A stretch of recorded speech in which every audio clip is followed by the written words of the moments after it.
नमस्कार दोस्तों, मैं हूं सुबोध और आपका बहुत बहुत स्वागत है आपके अपने चैनल अरुणोदय में। दोस्तों, हम लोग पढ़ रहे हैं जो आपके पाठ्यक्रम में कहानियां लगाई गई हैं उनको, और उसी क्रम में आज हम लोग पढ़ने वाले हैं प्रेमचंद की कहानी ईदगाह को। तो हम लोग कहानी पढ़ेंगे, पूरी कहानी पढ़ेंगे, कहानी के बारे में सारे तथ्य पढ़ेंगे, कहानी के बारे में कहानी के पात्र पढ़ेंगे, कहानी के बारे में जो विद्वानों के प्रमुख कथन हैं उनको भी पढ़ेंगे, और कहानी को भी पहले अक्षर से लगा के आखिरी अक्षर तक पूरी पढ़ेंगे और इसी क्लास में पढ़ेंगे। लेकिन उससे पहले थोड़ी सी हम लोग बात करेंगे कहानी के कहानीकार यानी प्रेमचंद के विषय में। प्रेमचंद को हम पूरा यहाँ पे नहीं पढ़ेंगे, न पढ़ने वाले हैं। प्रेमचंद को हम बस उतना पढ़ेंगे जिसके केंद्र में सिर्फ कहानियां हैं प्रेमचंद की। तो थोड़ी सी बात कर लेते हैं प्रेमचंद के बारे में, फिर उसके बाद हम लोग शुरू करते हैं आज की बेहद मजेदार, बेहद शानदार, एकदम जबरदस्त कहानी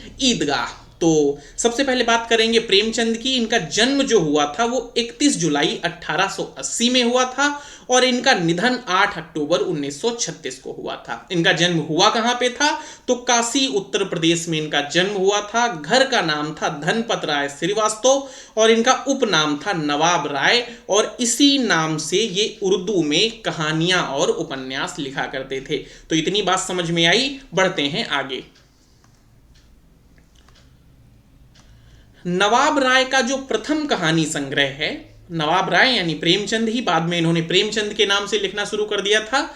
नवाब राय का प्रथम कहानी संग्रह सोजे वतन 1908 में जमाना प्रेस कानपुर से प्रकाशित होता है। याद रखिएगा, नवाब राय यानी प्रेमचंद का प्रथम कहानी संग्रह, नाम क्या है? सोजे वतन, समय क्या है? 1908। कहां से प्रकाशित हुआ? जमाना प्रेस कानपुर से प्रकाशित हुआ था। और इनके इस कहानी संग्रह में कुल 5 कहानियां थीं। कितनी कहानियां थीं भैया? 5 कहानियां थीं, जिसमें से इनकी पहली कहानी थी दुनिया का सबसे अनमोल रतन, और ये कहानी जो है इनकी पहली कहानी मानी जाती है। और ये 1907 में जमाना पत्रिका में प्रकाशित हुई थी। ये 1907 में जमाना पत्रिका में प्रकाशित की गई थी। बात समझ में आई? इस संग्रह की दूसरी कहानी थी यह मेरा वतन, और तीसरी कहानी थी शेख मखमूर, और चौथी कहानी थी सिले मातम यानी शोक का पुरस्कार। और जो 5वीं कहानी थी इस कहानी संग्रह की वो थी इसके दुनिया व हुब्बे वतन यानी सांसारिक प्रेम और देश प्रेम। और ये कहानी जो थी वो इटली के प्रसिद्ध देशभक्त मैजिनी के संघर्षों को केंद्र में रखकर प्रेमचंद ने ये कहानी लिखी थी। तो ये बात हो गई सोजे वतन की। सोजे वतन को उस समय की अंग्रेजी सरकार नहीं पचा पाई। उनको लगा कि इस कलम के सिपाही की स्याही से जो है हमारे समय में जो है लोगों को दस्त ना आने लग जाए, इसलिए इस कहानी संग्रह को उन्होंने जब्त कर लिया। और बेहतर इसका जो है पहली कहानी, एक ही कहानी हम लोगों को पढ़ने को मिलती है, दुनिया का सबसे अनमोल रतन। और कितनी बेहतरीन ये कहानी है। तो मेरी उम्मीद है ऐसी ही कहानियां और भी रही होंगी। इसी वजह से जो है उस समय की तात्कालिक अंग्रेजी सरकार ने इसको क्या कर लिया था? जब्त कर लिया था। तो ये थोड़ी सी बात हो गई सोजे वतन की। थोड़ी सी चर्चा और हम करेंगे प्रेमचंद के बारे में, उसके बाद तुरंत आ जाएंगे अपनी कहानी पर। प्रेमचंद के नाम से, अभी तक ये नवाब राय के नाम से लिख रहे थे, लेकिन प्रेमचंद के नाम से 1910 में इन्होंने अपनी पहली कहानी बड़े घर की बेटी लिखी, और ये भी कहानी जमाना पत्रिका में प्रकाशित हुई। इनका कहानी संग्रह है मानसरोवर, जो 8 भागों में प्रकाशित हुआ, जिसमें लगभग 300 कहानियां हैं, या फिर ये कह सकते हैं कि प्रेमचंद की लगभग सारी कहानियां मानसरोवर में हैं। और ये याद रखिएगा, मानसरोवर का जो प्रकाशन हुआ कितने भागों में हुआ? 8 भागों में हुआ। बच्चन सिंह जो है इनकी पहली कहानी मानते हैं पंच परमेश्वर को, जो 1916 में प्रकाशित हुई थी। और इनकी अंतिम कहानी बच्चन सिंह मानते हैं कफन को, जो 1936 में प्रकाशित हुई थी। इनके द्वारा जो हिंदी में पहली कहानी लिखी गई है, तो उर्दू में कहानी लिखते थे ना, तो इनके द्वारा जो हिंदी में पहली कहानी लिखी गई वो सौत थी। लिखी थी इन्होंने 1915 में और प्रकाशित हुई थी सरस्वती पत्रिका में। में 1915 में एक और जो है बेहद फेमस कहानी अपने सिलेबस की प्रकाशित हुई थी, उसने कहा था। कौन सी कहानी? उसने कहा था। ये भी जो है 1915 में ही प्रकाशित हुई थी और ये किसकी है? चंद्रधर शर्मा गुलेरी की है। तो ये बात हो गई थोड़ी सी इनकी। अब हम लोग पढ़ेंगे अपनी कहानी ईदगाह को। तो सबसे पहले हम बात करेंगे कि ईदगाह का प्रकाशन कब हुआ। तो इस कहानी का प्रकाशन हुआ 1933 में, यानी कफन के 3 साल पहले। कफन कब प्रकाशित हुई थी? 36 में, और उसके 3 साल पहले कौन सी कहानी प्रकाशित हुई इनकी? ईदगाह। और ये जो कहानी है बाल मनोविज्ञान पर आधारित कहानी है। और ये कहानी किस पत्रिका में प्रकाशित हुई थी? चांद पत्रिका में प्रकाशित हुई थी। और उसके बाद जो इनका मानसरोवर था, मानसरोवर के पहले भाग में भी इसका प्रकाशन हुआ था। तो ये बात हो गई। अब थोड़ी सी हम बात कर लें कहानी के पात्रों के विषय में। तो कहानी का जो मेन पात्र है, नायक है, वो है हामिद, जिसकी उम्र है 4-5 वर्ष। तेज बुद्धि का बालक है और बेहद तार्किक बालक है। जब अभी हम लोग कहानी पढ़ेंगे तो आपको समझ में आ जाएगा कि अपना हामिद कैसा तार्किक इंसान है और कैसे कैसे तर्क देकर अपनी मित्र मंडली को पराजित करता है। दूसरी इस कहानी की पात्र हैं अमीना, जो कि एक वृद्ध स्त्री हैं और रिश्ते में हामिद की दादी लगती हैं। इनके जो है हामिद के माता पिता दोनों का निधन हो चुका है और हामिद को उनके लौट आने की उम्मीद है। अमीना के द्वारा बताया जाता है कि वो जो है खुदा के पास गए हैं, शीघ्र ही वापस आ जाएंगे। कुछ अन्य पात्र और इस कहानी के हैं, जैसे कायम अली, और ये 4 तो हैं हामिद साहब के दोस्त। कौन कौन से? मोहम्मद, मोहसिन, सम्मी और नूरे। एक पात्र इसका और है जुमराती। तो ये कहानी के पात्र हो गए। अब थोड़ा सा और आगे बढ़ा जाए। जो कहानी के बारे में सबसे इंपॉर्टेंट बातें शुरू होती हैं वो यहां से। ये जितने फैक्ट आपको बताए जा रहे हैं इनको रट लेना। एक एक लाइन आपके लिए एक एक प्रश्न है। हर बार की परीक्षा में आपसे यहां से प्रश्न पूछा जाता है और जिस तरीके के फैक्ट बनाए गए हैं इसी तरीके के फैक्ट आपसे पूछे जाते हैं। तो इनको याद रखना, इन फैक्ट को रट लेना। कहानी को भी कम से कम 2-3 बार पढ़ना, एक बार मेरे संग पढ़ना। टेलीग्राम ग्रुप का जो लिंक है आपको डिस्क्रिप्शन में मिल जाएगा, वहां से टेलीग्राम से जुड़ जाना और वहां पे मैं इसकी PDF भेज दूंगा, वहां से भी आप पढ़ सकते हैं। और आपके लिए इतना ज्यादा मेहनत किया जाता है, इतना ज्यादा संघर्ष किया जाता है, पूरी कहानी पढ़ी जाती है, तमाम किताबों से कंटेंट कलेक्ट किया जाता है। तो आपका भी ये जो है एक तरीके से आपको भी क्या करना चाहिए? चैनल को सब्सक्राइब करना चाहिए। ये आपका धर्म है चैनल को सब्सक्राइब करना, क्योंकि आपके लिए इतनी सारी मेहनत करके ये कंटेंट लाया जाता है। और अगर आप चैनल को सब्सक्राइब करते हैं तो मेरा भी थोड़ा सा सकारात्मक ऊर्जा से मन भरता है और मैं भी थोड़ा मोटिवेट होता हूं और आपके लिए और ज्यादा मेहनत करने के लिए मैं प्रेरित होता हूं। खैर, हम लोग बात करते हैं अपनी कहानी पे और कुछ तथ्य पढ़ना शुरू करते हैं। ईदगाह कहानी जो है वो बाल मनोविज्ञान पे आधारित कहानी है और कहानी में समाज की गरीबी की समस्या को भी चित्रित किया गया है। हामिद के गांव से ईदगाह की दूरी अगर आपसे पूछी जाए तो 3 कोस है। कितनी है? 3 कोस है। हामिद के पास ईद पर खर्च करने के लिए जो जमा राशि है, अमीना के पास, जो हामिद की दादी हैं, अमीना के पास ईद पर खर्च करने के लिए कुल राशि कितनी है? 8 पैसे है, जिसमें 3 पैसे उसने दे दिए हैं अपने पोते हामिद को और उसके पास सिर्फ कितने पैसे बचे हैं? अब 5 पैसे बचे हैं। ये पॉइंट तो आपके लिए बहुत ज्यादा इंपॉर्टेंट है। कहानी से आपसे पूछ लिया जाता है कि किस बच्चे ने मेले में कौन सा खिलौना खरीदा था। तो मेले में मोहम्मद ने जो है सिपाही खरीदा था, मोहसिन ने भिस्ती खरीदा था, नूरे ने वकील खरीदा था और सम्मी ने धोबिन खरीदा था। हमने इसको खूब रंग दिया है ताकि आप इसको आसानी से रट सके। मोहम्मद ने सिपाही, मोहसिन ने भिस्ती, नूरे ने वकील और सम्मी ने धोबिन खरीदी थी और अपने हामिद ने चिमटा खरीदा था। ये तो आपको पता है। और ये जो प्रत्येक खिलौना था इन लोगों का, ये कितने पैसे का था? सिर्फ 2-2 पैसे का खिलौना था। और हामिद का जो चिमटा था वो कितने का था? 3 पैसे का था। अब हम लोग और आगे बढ़ेंगे, कुछ चीजें और पढ़ेंगे। पहली बार पूछने पर दुकानदार ने चिमटे की जो मूल कीमत हामिद को बताई थी वो 6 पैसे मूल्य बताया था हामिद को, लेकिन उसके बाद वो हामिद को 3 पैसे में ही वो चिमटा दे देता है। मेला जाने के लिए मोहम्मद के पास कुल 12 पैसे थे, मोहसिन के पास कुल 15 पैसे थे और हामिद के पास सिर्फ 3 पैसे थे। तो यह भी प्रश्न आपसे पूछा जा सकता है कि मोहम्मद के पास कितने पैसे थे, मोहसिन के पास कितने पैसे थे, और हामिद की पिता की मृत्यु हैजे से होती है, यह चीज भी आप लोग याद रखिएगा। और कहानी में कहानीकार ने चिमटे को रुस्तमे हिंद की उपाधि दी है, यह भी पॉइंट याद रखना। कहानी में कहानीकार ने चिमटे को रुस्तमे हिंद की उपाधि दी है, या फिर हामिद जो है अपने चिमटे को क्या कहता है, रुस्तमे हिंद कहता है। अब हम और बढ़ेंगे, कहानी के विषय में कुछ तथ्यों को देख लेते हैं। तो इस कहानी में कमल किशोर गोयनका का कथन है कि इस कहानी में मुस्लिम समाज के त्योहार ईद का बड़ा मनोरम वर्णन बाल मनोवैज्ञानिक की मार्मिक अभिव्यक्ति भी इसी में हुई है। कथन एक बार फिर पढ़ेंगे कि इस कहानी में मुस्लिम समाज के त्योहार ईद का बड़ा मनोरम वर्णन किया गया है और बाल मनोविज्ञान की मार्मिक अभिव्यक्ति भी इसमें हुई है। कमल किशोर गोयनका का एक कथन और है।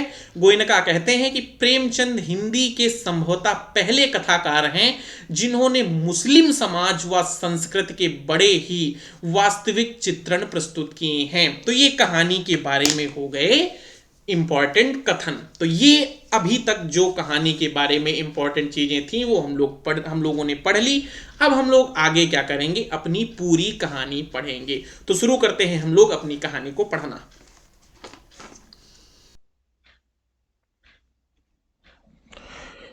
तो पढ़ना शुरू करते हैं अपनी कहानी को। रमजान के पूरे 30 रोज के बाद ईद आई है। कितना मनोहर, कितना सुहावना प्रभात है। वृक्षों पर अजीब हरियाली, खेतों में अजीब रौनक है, आसमान पर कुछ अजीब लालिमा है। आज का सूर्य देखो कितना प्यारा, कितना शीतल, यानी संसार को ईद की बधाई दे रहा है। गांव में कितनी हलचल है, ईदगाह जाने की तैयारियां हो रही हैं। किसी के कुर्ते में बटन नहीं है, पड़ोस के घर में सुई धागा लेने दौड़ा जा रहा है। किसी के जूते कड़े नहीं हैं तो उसमें तेल डालने के लिए तेली के घर भागा जाता है। जल्दी जल्दी बैलों को सानी पानी दे दें, ईदगाह से लौटते लौटते दोपहर हो जाएगी। 3 कोस का पैदल रास्ता, फिर सैकड़ों आदमियों से मिलना भेंटना, दोपहर के पहले लौटना असंभव है। लड़के सबसे ज्यादा प्रसन्न हैं। किसी ने 1 रोजा रखा है, वह भी दोपहर तक। किसी ने वह भी नहीं, लेकिन ईद जाने की खुशी उनके हिस्से की चीज है। रोजे बड़े बूढ़ों के लिए होंगे, इनके लिए तो ईद है। रोज ईद का नाम रटते थे, आज वह आ गई। अब जल्दी पड़ी है कि लोग ईदगाह क्यों नहीं चलते। इन्हें गृहस्थी चिंताओं से क्या प्रयोजन। सेवैयों के लिए दूध और शक्कर घर में है या नहीं, इनकी बला से, ये तो सेवैयां खाएंगे। वह क्या जाने कि अब्बा जान क्यों बदहवास चौधरी कायम अली के घर दौड़े जा रहे हैं, यानी कायम अली जब पैसा देगा तभी तो इनके घर सेवैयां बनेंगी। उन्हें क्या खबर कि चौधरी आंखें बदल ले तो हमारी सारी ईद मुहर्रम हो जाए। उनकी अपनी जेबों में तो कुबेर का धन भरा हुआ है, बार बार जेब में अपना खजाना निकाल कर गिनते हैं और खुश होकर फिर रख लेते हैं। महमूद गिनता है 1, 1, 2, 10, 12, उसके पास 12 पैसे हैं। मोहसिन के पास 1, 2, 3, 8, 9, 15 पैसे हैं। इन्हीं अनगिनती पैसों में अनगिनती चीजें लाएंगे, खिलौने, मिठाइयां, बिगुल, गेंद और जाने क्या क्या। और सबसे ज्यादा प्रसन्न है हामिद, वह 4-5 साल का गरीब सूरत दुबला पतला लड़का जिसका बाप गत वर्ष हैजे की भेंट हो गया और मां न जाने क्यों पीली होती होती एक दिन मर गई। किसी को पता क्या बीमारी है, कहती तो कौन सुनने वाला था। दिल पर जो कुछ बीतती वह दिल में ही सहती, और जब न सहा गया तो संसार से विदा हो गई। यानी हामिद की मां का देहांत हो गया उसके पिता के शोक में। अब हामिद अपनी बूढ़ी दादी अमीना की गोद में सोता है और उतना ही प्रसन्न है। उसके अब्बा जान रुपए कमाने गए हैं, बहुत सी थैलियां लेकर आएंगे। अम्मी जान अल्लाह मियाँ के घर से उसके लिए बड़ी अच्छी अच्छी चीजें लाने गई हैं, इसलिए हामिद प्रसन्न है। यानी ऐसा उसकी दादी हामिद से बताती है। आशा तो बड़ी चीज है और बच्चों की आशा, उनकी कल्पना तो राई का पर्वत बना लेती है। हामिद के पांव में जूते नहीं है, सिर पर एक पुरानी धुरानी टोपी है जिनका गोटा काला पड़ गया है, फिर भी वह प्रसन्न है। जब उसके अब्बा जान थैलियां और अम्मी जान नियमतें लेकर आएंगी तो वह दिल से अरमान निकाल लेगा। तब देखेगा मोहसिन, नूरे और सम्मी कहां से उतने पैसे निकालेंगे। अभागिन अमीना अपनी कोठरी में बैठी रो रही है। आज ईद का दिन है, उसके घर में दाना नहीं। आज आबिद होता, यानी उसका बेटा, आज आबिद होता तो क्या इसी तरह ईद आती और चली जाती। इस अंधकार और निराशा में वह डूबी जा रही है। किसने बुलाया था इस निगोड़ी ईद को। इस घर में उसका काम नहीं, लेकिन हामिद, उसे किसी के मरने जीने से क्या मतलब। उसके अंदर प्रकाश है, बाहर आशा। विपत्ति अपना सारा दलबल लेकर आए, हामिद की आनंद भरी चितवन उसका विध्वंस कर देगी। हामिद भीतर जाकर दादी से कहता है, तुम डरना नहीं अम्मा, मैं सबसे पहले आऊंगा, बिल्कुल ना डरना। अमीना का दिल कचोट रहा है। हामिद ये बात सोच रहा है कि दादी इसलिए दुखी बैठी है क्योंकि मैं जो है ईदगाह जा रहा हूं, लेकिन वो इसलिए दुखी बैठी है कि उसके पास ईदगाह में खर्च करने के लिए कोई धनराशि नहीं है। गांव के बच्चे अपने बाप के साथ जा रहे हैं, हामिद का बाप अमीना के सिवा और कौन है। उसे उसे कैसे अकेले मेले जाने दे। उस भीड़ भाड़ में बच्चा कहीं खो जाए तो क्या हो। नहीं, अमीना उसे यूं न जाने देगी। नन्ही सी जान 3 कोस चलेगा कैसे, पैर में छाले पड़ जाएंगे, जूते भी तो नहीं है। वह थोड़ी दूर पर उसे गोद में ले लेती है, लेकिन यहाँ सवैया कौन पकाएगा। पैसे होते तो लौटते लौटते सब सामग्री जमा करके चटपट बना लेती, लेकिन यहाँ तो घंटों चीजें जमा करने लगेंगे, मतलब मांगना पड़ेगा। कुछ चीज यहाँ से मांगनी पड़ेगी, कोई चीज वहां से मांगनी पड़ेगी। मांगने का ही तो भरोसा ठहरा। उस दिन फहीमन के कपड़े सिले थे, 8 आने पैसे मिले थे। उस अठन्नी को ईमान की तरह बचाती चली आती थी इसी ईद के लिए, लेकिन कल ग्वालन सिर पर सवार हो गई तो क्या करती। हामिद के लिए कुछ नहीं तो 2 पैसे का दूध तो चाहिए ही। अब तो कुल 2 आने पैसे बच रहे हैं, 3 पैसे हामिद को जेब में, 5 अमीना के बटुए में। यही तो विसात है और ईद का त्योहार, अल्लाह ही बेड़ा पार लगाए। धोबन और नाइन और मेहतरानी और चुड़िया हारिन सभी तो आएंगी, सभी को सेवैयां चाहिए और थोड़ा किसी की आंखों को नहीं लगता।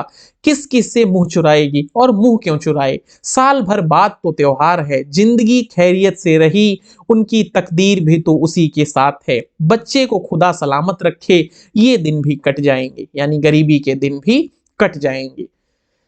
गांव से मेला चला और बच्चों के साथ हामिद भी जा रहा था। कभी सबके सब दौड़कर आगे निकल जाते, फिर किसी पेड़ के नीचे खड़े होकर साथ वालों का इंतजार करते। यह लोग क्यों इतना धीरे चलते हैं, मतलब जो बूढ़े बुजुर्ग हैं वो धीरे चल रहे हैं, बच्चे चटपट भाग रहे हैं। हामिद के पैरों में तो जैसे पर लग गए हैं, वह कभी थक सकता है। शहर का दामन आ गया, यानी शहर आ गया। सड़क के दोनों ओर अमीरों के बगीचे हैं, पक्की चारदीवारी बनी है, पेड़ों में आम की लीचियां लगी हुई हैं। कभी कभी कोई लड़का कंकड़ी उठाकर आम पर निशाना लगाता है। माली अंदर से गाली देता हुआ निकलता है। लड़के वहां से फलांग पर हैं, खूब हंस रहे हैं और कह रहे हैं माली को कैसा उल्लू बनाया। बड़ी बड़ी इमारतें आने लगी। यह अदालत है, यह कॉलेज है, यह क्लब है। और इतने बड़े कॉलेज में कितने लड़के पढ़ते होंगे।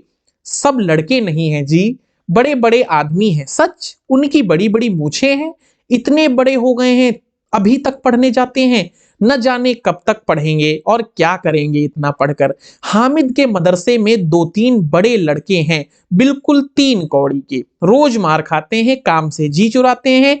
इस जगह भी उसी तरीके के लोग होंगे। ये जो है गप उन लोगों के बारे में चल रही है इन बच्चों में।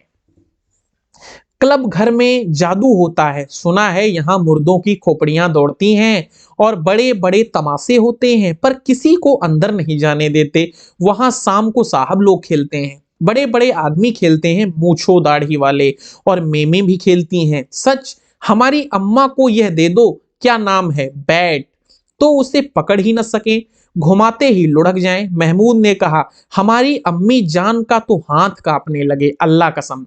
मोहसिन बोला, चलो, मनो आटा पीस डालती हैं, जरा सी बैट न पकड़ पाएंगी। पानी रोज निकालती हैं, 5 घड़े तो भैंस पी जाती है। किसी मेम को 1 घड़ा पानी भरना पड़े तो आंखों तक अंधेरी आ जाए। महमूद, लेकिन दौड़ती तो नहीं, उछल कूद तो नहीं सकती। मोहसिन, हाँ, उछल कूद तो नहीं सकती, लेकिन उस दिन मेरी गाय खुल गई थी और चौधरी साहब के खेत में जा पड़ी थी। अम्मा इतनी तेज दौड़ी दौड़ी कि उसे पाली आगे चले। फिर वो लोग आगे चले, आगे हलवाइयों की दुकानें शुरू हुई, आज खूब सजी हुई थी। इतनी मिठाइयां कौन खाता है, देखो ना, एक एक दुकान पर मनो होंगी। सुना सुना है रात को जिन्नात आकर खरीद ले जाते हैं। अब्बा कहते थे आधी रात को एक आदमी हर दुकान पर जाता है और जितना माल बचा होता है वह तुलवा लेता है और सचमुच के रुपए देता है, बिल्कुल ऐसे ही रुपए।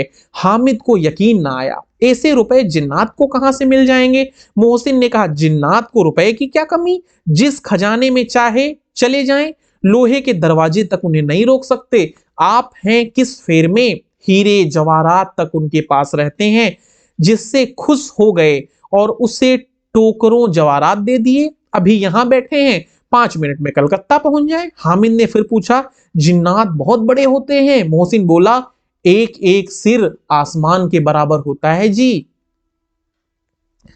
जमीन पर खड़ा हो जाए तो उसका सिर आसमान से लग जाए, मगर चाहे तो एक लोटे में घुस जाए। हामिद, लोग उन्हें कैसे खुश करते होंगे, कोई मुझे यह मंत्र बता दे तो एक जिन को खुश कर लूं।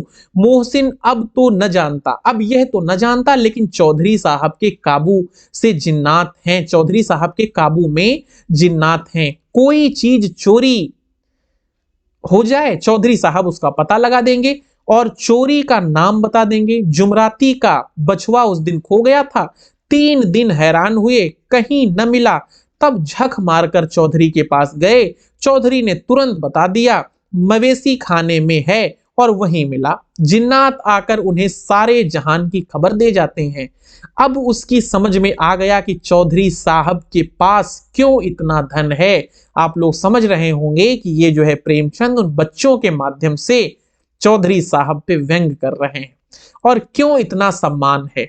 आगे चले, यह पुलिस लाइन है, यहां कांस्टेबल कवायद करते हैं, रैटन 5-4। रात को बेचारे घूम घूम कर पहरा देते हैं, नहीं चोरियां हो जाएं। मोहसिन ने प्रतिवाद किया, यह कांस्टेबल पहरा देते हैं तभी तुम बहुत जानते हो। अजी हजरत, ये चोरी करते हैं, शहर के जितने डाकू हैं सब इनसे मोहल्ले में जाकर जागते रहो पुकारते हैं, तभी इन लोगों के पास इतने रुपए आते हैं। मेरे मामू एक थाने में कांस्टेबल हैं, बरस रुपया महीना पाते हैं, यानी 1 महीने में 1 रुपया पाते हैं, लेकिन 50 रुपए घर भेजते हैं। अल्लाह कसम, मैंने एक बार पूछा था, मामू आप इतने रुपए कहां पाते हैं? हंसकर कहने लगे, बेटा अल्लाह देता है।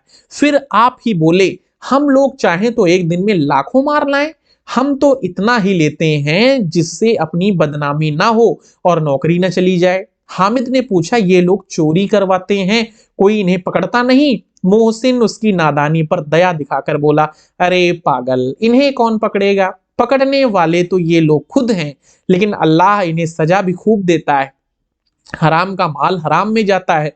थोड़े ही दिन हुए, मामू के घर में आग लग गई, सारी लेई पूंजी, सारी जमा पूंजी जल गई, एक बर्तन तक न बचा। कई दिन पेड़ के नीचे सोए, अल्लाह कसम पेड़ के नीचे। फिर जाने कहां से 100 कर्ज लाए और बर्तन भाड़े आए। हामिद 100, हामिद बोलता 100 तो 50 से ज्यादा होते हैं। कहां 50, कहां 100, 50 एक थैली भर होता है और 100 तो 2 थैलियों में भी ना आए। अब बस्ती घनी होने लगी, ईदगाह जाने वालों की टोलियां नजर आने लगी, एक से एक भड़कीले वस्त्र पहने हुए, कोई इक्के तांगे पर सवार, कोई मोटर पर, सभी इत्र में बसे, सभी के दिलों में उमंग। ग्रामीणों का यह छोटा सा दल अपनी विपन्नता से बेखबर, संतोष और धैर्य में मगन चला जा रहा था।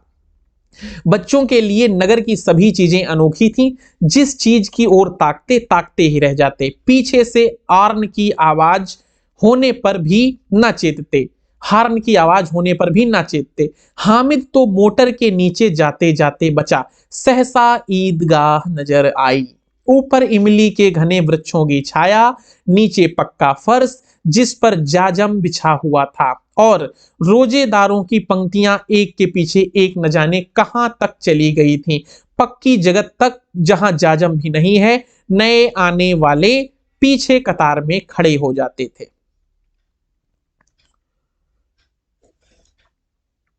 कहानी आगे बढ़ती है। आगे जगह नहीं है, यहां कोई धन और पद नहीं देखता, इस्लाम की निगाह में सब बराबर हैं। इन ग्रामीणों में वजू किया और पिछली पंक्ति में खड़े हो गए। कितना सुंदर संचालन, कितनी सुंदर व्यवस्था।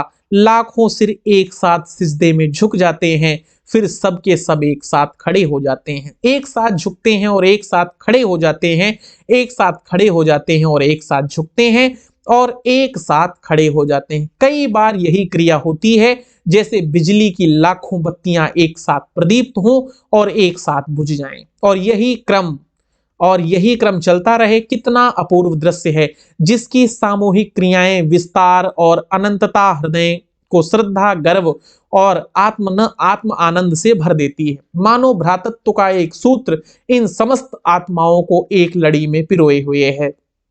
नमाज खत्म हो गई, लोग आपस में गले मिले, तब मिठाइयां और खिलौने की दुकान पर धावा होता है, यानी बच्चे अब खिलौने की दुकानों पे पहुंच गए। ग्रामीणों का यह दल इस विषय में बालकों से कम उत्साही नहीं है। यह देखो हिंडोला, एक पैसा देकर चढ़ जाओ और कभी आसमान पर जाते हुए मालूम होंगे, कभी जमीन पर गिरते हुए।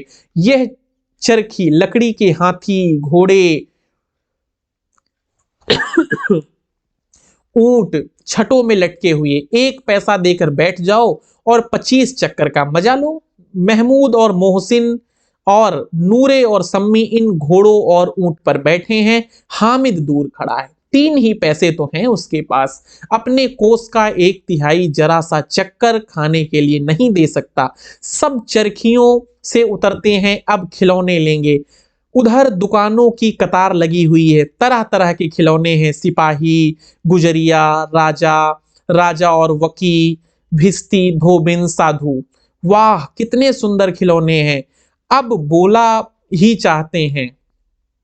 महमूद सिपाही लेता है, खाकी वर्दी और लाल पगड़ी वाला, कंधे पर बंदूक रखे हुए है, मालूम होता है अभी कवायद किए चला आ रहा है।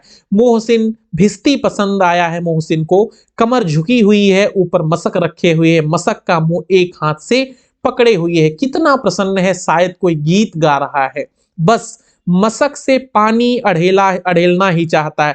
नूरे वकील से प्रेम करता है, कैसी विद्वता है उसके मुख पर, काला चोगा, नीचे सफेद अचकन, अचकन के सामने की जेब में घड़ी, सुनहरी जंजीर, एक हाथ में कानून का पोथा लिए हुए, मालूम होता है अभी किसी अदालत से जिरह या बहस किए चला आ रहा है। यह सब 2-2 पैसे के खिलौने हैं। हामिद के पास कुल 3 पैसे हैं, इतने महंगे खिलौने वह कैसे ले? खिलौने कहीं हाथ से छूट पड़े तो चूर चूर हो जाएं। जरा पानी पड़े तो सारा रंग धुल जाए, ऐसे खिलौने लेकर वह क्या करेगा? ये जो है उसके मस्तिष्क में चल रहा है। किस काम के? मोहसिन कहता है मेरा भिस्ती रोज पानी दे जाएगा, सांझ सवेरे महमूद और मेरा सिपाही घर का पहरा देगा, कोई चोर आएगा तो फौरन बंदूक से फायर कर देगा। नूरे और मेरा वकील खूब मुकदमा लड़ेगा, सम्मी और मेरी धोबिन रोज कपड़े धोएगी। हामिद खिलौनों की निंदा करता है, मिट्टी ही के तो हैं, गिरे तो चकनाचूर हो जाएं, लेकिन ललचाई हुई आंखों से खिलौनों को देख रहा है और चाहता है कि जरा देर के लिए उन्हें हाथ में ले सकता। उसके हाथ अनायास ही लपकते हैं, लेकिन लड़के इतने त्यागी नहीं होते, विशेषकर जब अभी नया नया शौक है। हामिद ललचाता रह जाता है। खिलौने के बाद मिठाइयां आती हैं। किसी ने रबड़ियां ली, किसी ने गुलाब जामुन, किसी ने सोहन हलवा लिया। मजे से खा रहे हैं। हामिद बिरादरी से पृथक, यानी उन लोगों से दूर, क्योंकि उन सब लोगों ने मिठाइयां खरीदी हैं और हामिद ने कोई मिठाई नहीं खरीदी, क्योंकि उसके पास सिर्फ 3 ही पैसे हैं। अभागे के पास 3 ही पैसे हैं, क्यों ना कुछ लेकर खाता। ललचाई आंखों से सबको देखता है। मोहसिन कहता है, हामिद रेवड़ी ले जा, कितनी खूबसूरत है। हामिद को संदेह हुआ ये केवल क्रूर विनोद है। मोहसिन इतना उदार नहीं, लेकिन यह जानकर भी वह उसके पास जाता है। मोहसिन दोने से एक रेवड़ी निकालकर हामिद की ओर बढ़ाता है। हामिद हाथ फैलाता है और मोहसिन रेवड़ी मुंह में रख लेता है। महमूद, नूरे और सम्मी खूब तालियां बजाकर हंसते हैं। हामिद खिसिया जाता है। मोहसिन, अच्छा अब की जरूर देंगे, अल्लाह कसम ले जा। हामिद, रखे रहो, क्या मेरे पास पैसे नहीं हैं। सम्मी, 3 ही तो पैसे हैं, 3 पैसे में क्या क्या लोगे। महमूद, हमसे गुलाब जामुन ले जाओ। हामिद, ले जाओ हामिद। मोहसिन, बदमाश है। हामिद, मिठाई कौन बड़ी नेमत है, किताब में इसकी कितनी बुराइयां लिखी हैं। मोहसिन, लेकिन दिल में कह रहे होगे मिले तो खा लें, अपने पैसे क्यों नहीं निकालते। महमूद, इसे समझते हैं इसकी चालाकी। जब हमारे सारे पैसे खर्च हो जाएंगे तो हमें ललचा ललचा कर खाएगा। मिठाइयों के बाद कुछ दुकानें लोहे की चीजों की, कुछ गिलट और कुछ नकली गहनों की थीं। लड़कों के लिए यहां कोई आकर्षण ना था, वे सब आगे बढ़ जाते हैं। हामिद लोहे की दुकान पर रुक जाता है। कई चिमटे रखे हुए थे, उसे ख्याल आया दादी के पास चिमटा नहीं है। तवे पर रोटियां उतारती हैं तो उनका हाथ जल जाता है। अगर चिमटा ले जाकर दादी को दे दे तो वह कितना प्रसन्न होंगी, फिर उनकी उंगलियां कभी ना जलेंगी, घर में एक काम की चीज हो जाएगी। खिलौने से क्या फायदा, व्यर्थ में पैसे खराब होते हैं। जरा देर ही तो खुशी होती है, फिर खिलौने को कोई आंख उठाकर नहीं देखता। यह तो घर पहुंचते पहुंचते टूट फूट कर बराबर हो जाएंगे। चिमटा कितने काम की चीज है। रोटियां तवे से उतार लो, चूल्हे में सेक लो। कोई आग मांगने आए तो चटपट चूल्हे से आग निकाल कर दे दो। अम्मा बेचारी को कहां फुर्सत कि बाजार आए और इतने पैसे कहां मिलते हैं, रोज हाथ जला लेती है। हामिद के साथी आगे बढ़ गए। सबील पर सबके सब शरबत पी रहे हैं। देखो सब कितने लालची हैं, इतनी मिठाइयां ली मुझे किसी ने एक भी ना थी। उस पर कहते हैं मेरा साथ खेलो, मेरा यह काम करो। अब अगर किसी ने कोई काम करने को कहा तो पूछूंगा, खाए मिठाइयां, आप मुसड़ेगा, फोड़े फुंसियां निकलेंगी, आप ही जबान चटोरी हो जाएगी, तब घर से पैसा चुराएंगे और मार खाएंगे।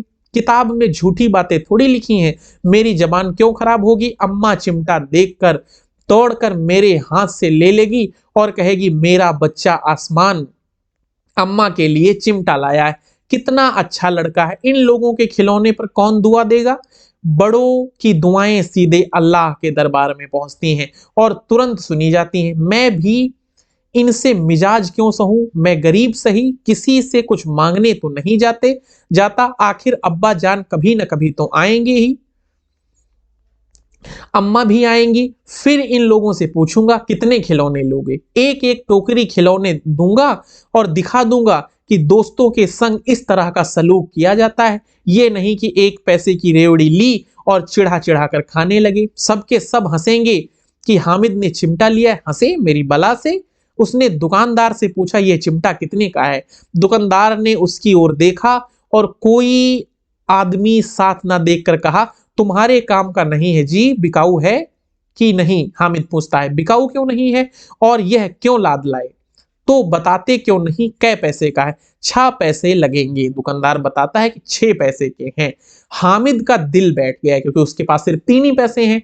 ठीक ठीक 5 पैसे लगेंगे, लेना हो तो ले, नहीं तो चलते बनो। हामिद कलेजा मजबूत करके बोला कि ये कहता हुआ बोला 3 पैसे लोगे, ये कहता हुआ वे आगे बढ़ गया कि दुकानदार की घिड़कियां ना सुननी पड़े, लेकिन दुकानदार ने घुड़कियां नहीं दी, बुलाकर चिमटा दे दिया। हामिद ने उसे इस तरह कंधे पर रखा मानो बंदूक है और शान से अकड़ता हुआ संगियों के पास आया। जरा सुने सबके सब क्या आलोचनाएं करते हैं। मोहसिन ने हंसकर कहा, यह चिमटा क्यों लाया पगले, इसे क्या करेगा। हामिद ने चिमटे को जमीन पर पटक कर कहा, जरा अपनी भिस्ती जमीन पर गिरा दो, सारी पसलियां चूर चूर हो जाएं, बच्चे जाएं। महमूद बोला, तो यह चिमटा कोई खिलौना है। हामिद, खिलौना क्यों नहीं है, अभी कंधे पर रखा बंदूक हो गई, हाथ में ले लिया फकीरों का चिमटा हो गया। चाहूं तो इसे मजीरे के काम भी ले सकता हूं। एक चिमटा जमा दूं तो तुम लोगों के सारे खिलौनों की जान निकल जाए। तुम्हारे खिलौने कितना ही जोर लगाएं, मेरे चिमटे का बाल बांका नहीं कर सकते, मेरा बहादुर चिमटा। सम्मी ने खंजरी ली है, प्रभावित होकर बोला, मेरी खंजरी से बदलोगे, 2 आने की खंजरी। हामिद ने खंजरी की और उपेक्षा से देखा, मेरा चिमटा चाहे तो तुम्हारी खंजरी का पेट फाड़ डाले। बस एक चमड़े की झिल्ली लगा दी, ढप ढप बोलने लगी, जरा सा पानी लग जाए तो खत्म हो जाए। मेरा बहादुर चिमटा आग में, पानी में, आंधी में, तूफान में बराबर डटा रहेगा। चिमटे ने सभी को मोहित कर लिया। अब पैसे किसके पास धरे हैं, फिर मेले से दूर निकल आए हैं। 9 कब के बज गए हैं, धूप तेज हो रही है, घर पहुंचने की जल्दी हो रही है। बाप से जिद भी करें तो चिमटा नहीं मिल सकता। हामिद है बड़ा चालाक, इसीलिए बदमाश ने अपने पैसे बचा रखे। अब बालकों के 2 दल हो गए, मोहसिन, महमूद, सम्मी और नूरे, और एक तरफ हामिद, दूसरी तरफ। शास्त्रार्थ हो रहा है। सम्मी तो विधर्मी हो गया है, दूसरे पक्ष से जा मिला है, लेकिन मोहसिन, महमूद, नूरे, हामिद ने एक एक 2-2 साल बड़े होने पर भी हामिद के आघातों से आतंकित हो उठे, क्योंकि हामिद एक बड़ा तार्किक व्यक्ति है। उसके पास न्याय का बल है और नीति की शक्ति है। एक ओर मिट्टी है, दूसरी ओर लोहा, जो इस वक्त अपने को फौलाद कह रहा है। वह अजेय है, घातक है। अगर कोई शेर आ जाए, मियां भिस्ती के छक्के छूट जाए, जो मियां सिपाही मिट्टी की बंदूक छोड़कर भागे, वकील साहब की नानी मर जाए, चोगों से मुंह छिपाकर जमीन पर लेट जाए, मगर ये चिमटा, ये बहादुर है, रुस्तमे हिंद लपक कर शेर की गर्दन पर सवार हो जाएगा और उसकी आंखें निकाल लेगा। कहानी आगे बढ़ती है। मोहसिन ने एड़ी चोटी का जोर लगाकर कहा, अच्छा पानी तो नहीं भर सकता। हामिद ने चिमटे को सीधा करके खड़ा करके कहा, भिस्ती को एक डांट बताएगा और दौड़ा हुआ पानी लाकर उसके द्वार पर छिड़कने लगेगा। मोहसिन परास्त हो गया। महमूद ने कुमुक पहुंचाई, अगर बच्चा पकड़ जाए तो अदालत में बंधे बंधे फिरेंगे, तब तो वकील साहब के पैरों पड़ेंगे। हामिद इस प्रबल तर्क का जवाब न दे सका।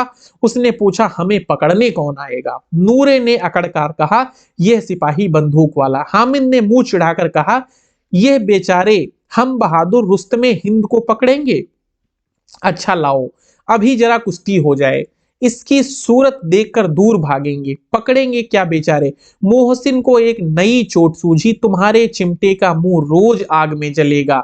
उसने समझा था कि हामिद लाजवाब हो जाएगा, लेकिन यह बात ना हुई। हामिद ने तुरंत जवाब दिया, आग में बहादुर ही कूदते हैं जनाब। तुम्हारे ये वकील, सिपाही और भिस्ती लेडियों की तरलौनियों की तरह घर में घुस जाएंगे। आग में वह काम है जो रुस्तमे हिंद ही कर सकता है, जो कि महमूद हामिद का चिमटा ही कर सकता है। महमूद ने एक जोर लगाया, वकील साहब कुर्सी मेज पर बैठेंगे, तुम्हारा चिमटा तो बावर्ची खाने में जमीन पर पड़ा रहने के सिवा और क्या कर सकता है। इस तर्क ने सम्मी और नूरे को भी सजी कर दिया। कितने ठिकाने की बात कही पट्टे ने। चिमटा बावर्ची खाने में पड़ा रहने के सिवा और क्या कर सकता है।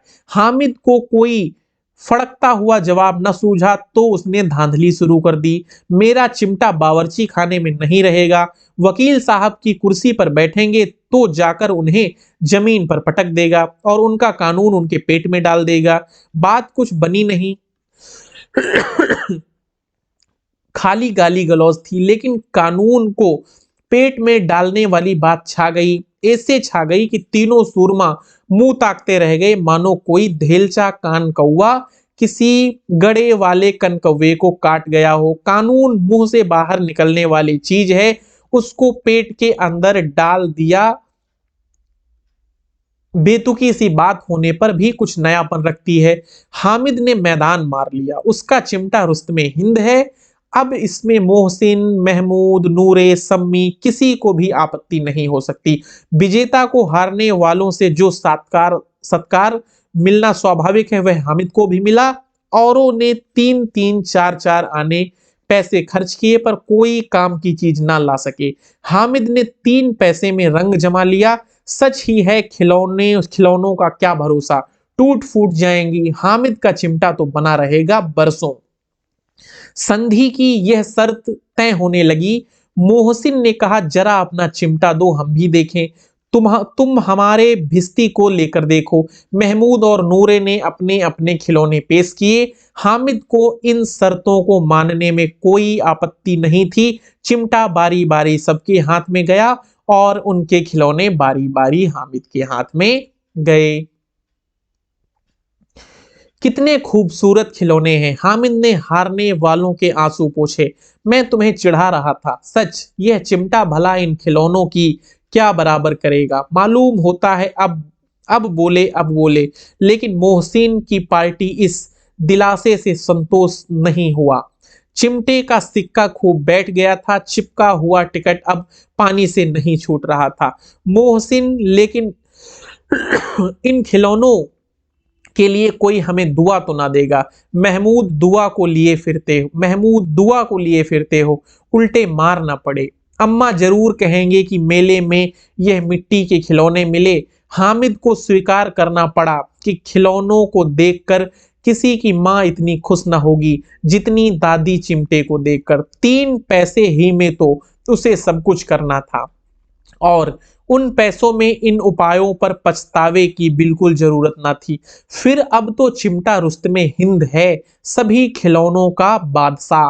रास्ते में महमूद को भूख लगी, उसके बाप ने केले खाने को दिए। महमूद ने केवल हामिद को साझी बनाया, यानी केला उसने हामिद को भी इस बार दिया।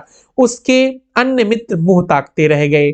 यह उस चिमटे का प्रसाद था। 11 बजे गांव में हलचल मच गई। मेले वाले आ गए। मोहसिन की छोटी बहन दौड़कर भिस्ती उसके हाथ से छीन लिया और मारे खुशी के जा उछली तो मियां भिस्ती नीचे आ रहे और सुरलोक सिधार गए, यानी भिस्ती टूट गया। इस पर भाई बहन में मारपीट हुई, दोनों खूब रोए। उनकी अम्मा यह शोर सुनकर बिगड़ी और दोनों को ऊपर से 2-2 चांटे लगाए। मियां नूरे के वकील का अंत उनके प्रतिष्ठा अनुकूल इससे ज्यादा गौरवमय हुआ। वकील जमीन पर या ताक पर हो नहीं बैठ सकता, उसकी मर्यादा का विचार तो करना ही था। दीवार में खूंटी गाड़ी गई, उन पर लकड़ी का एक पटरा रखा गया और पटरे पर कागज का कालीन बिछाया गया। वकील साहब राजा भोज की भांति शांत भांति सिंहासन पर विराजे। नूरे ने उन्हें पंखा झलना शुरू किया। अदालतों में खरकर की टट्टियां और बिजली के पंखे रहते हैं, क्यों यहाँ मामूली पंखा भी ना हो। कानून की गर्मी दिमाग पर चढ़ जाएगी कि नहीं। बांस का पंखा आया और नूरे हवा करने में लगे। मालूम नहीं पंखे की हवा से यहाँ या पंखे की चोट से वकील साहब स्वर्ग लोक से मृतलोक में आ रहे और उनकी माटी का चोला माटी में मिल गया। फिर बड़े जोर शोर से मातम हुआ और वकील साहब की अस्थि घोड़े पर डाल दी गई। अब रहा महमूद का सिपाही, उसे चटपट गांव का पहरा देने का चार्ज मिल गया। लेकिन पुलिस का सिपाही कोई साधारण व्यक्ति तो नहीं जो अपने पैरों चले, वह पालकी पर चलेगा। एक टोकरी आई, उसमें कुछ लाल रंग के फटे पुराने चीथड़े बिछाए गए जिसमें सिपाही साहब आराम से लेटे। नूरे यह टोकरी उठाई और अपने द्वार पर चक्कर लगाने लगा। उनके दोनों भाई सिपाही की तरह छोने वाले जागते लहो पुकारते चलते हैं, मगर रात तो अंधेरी होनी चाहिए। नूरे को ठोकर लग जाती है और टोकरी उसके हाथ से छूटकर गिर पड़ती है। मियाँ सिपाही अपनी बंदूक लिए जमीन पर आ जाते हैं और उनकी एक टांग में विकार आ जाता है। महमूद को आज ज्ञात हुआ कि वह अच्छा डॉक्टर है, उसको ऐसा मरहम मिल गया जिससे वह टूटी टांग को आनन फानन जोड़ सकता है। केवल गूलर का दूध चाहिए। गूलर का दूध आता है, टांग जवाब दे देती है। शल्य शल्य क्रिया असफल हुई, तब उसकी दूसरी टांग भी तोड़ दी जाती है। अब कम से कम एक जगह आराम से बैठ तो सकता है, एक टांग से तो चल सकता है, न बैठ सकता है। अब वह सिपाही सन्यासी हो गया, अपनी जगह बैठा बैठा पहरा देता है। कभी कभी देवता भी बन जाता है और उसके सिर पर झालरदार साफा खुरस दिया गया है। अब उसका जितना रूपांतर चाहो करते रहो। कभी कभी तो उसके बाट का काम भी लिया जाता है। अब मियां हामिद का हाल सुनिए।